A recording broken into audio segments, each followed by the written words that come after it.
YSR Congress party కీలక నేతల్ని ఏదో ఒక కేసుల్లో అరెస్ట్ చేయడం ద్వారా వైఎస్ఆర్ కాంగ్రెస్ పార్టీకి వణుకు పుట్టించాలి. ఫైనల్గా జగన్ని జైల్లో పెడతారు అన్న భయం ద్వారా కార్యకర్తలు నాయకుల్ని దూరం చేయాలి అన్నటువంటి ఒక గట్టి ప్రయత్నం అయితే జరుగుతున్నటువంటి సందర్భంలో చెవిరెడ్డి భాస్కర్ రెడ్డి, మిథున్ రెడ్డి ఒక రకంగా చెప్పాలంటే వైఎస్ఆర్ కాంగ్రెస్ పార్టీలో హడావిడి చేయకుండా కూల్గా పార్టీని నడిపించడంలో కీలక పాత్ర పోషించే లేదా క్రైసిస్ మేనేజ్మెంట్లు చేసే ఇద్దరు కూడా అరెస్ట్ అయ్యారు. అట్లాగే జగన్ చుట్టూతా ఉండేటటువంటి కీలకమైనటువంటి అధికార యంత్రాంగం కూడా అరెస్ట్ అయ్యి జైల్లో ఉంది.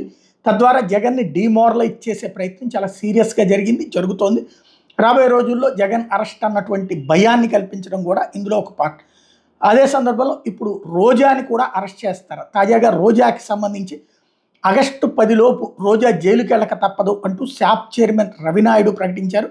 ఖచ్చితంగా ఇప్పుడు డేట్ల పరంగా చూసుకున్నప్పుడు 22వ తారీఖు వచ్చింది. అంటే ఇప్పుడు 8 రోజులు, వచ్చే నెల 10 అంటే 18 రోజుల్లోపు రోజాని అరెస్ట్ చేయిస్తాం అన్నటువంటి కాన్సెప్ట్ ప్రకటిస్తున్నారు. మరి రోజా అందుకు సిద్ధంగా ఉందా?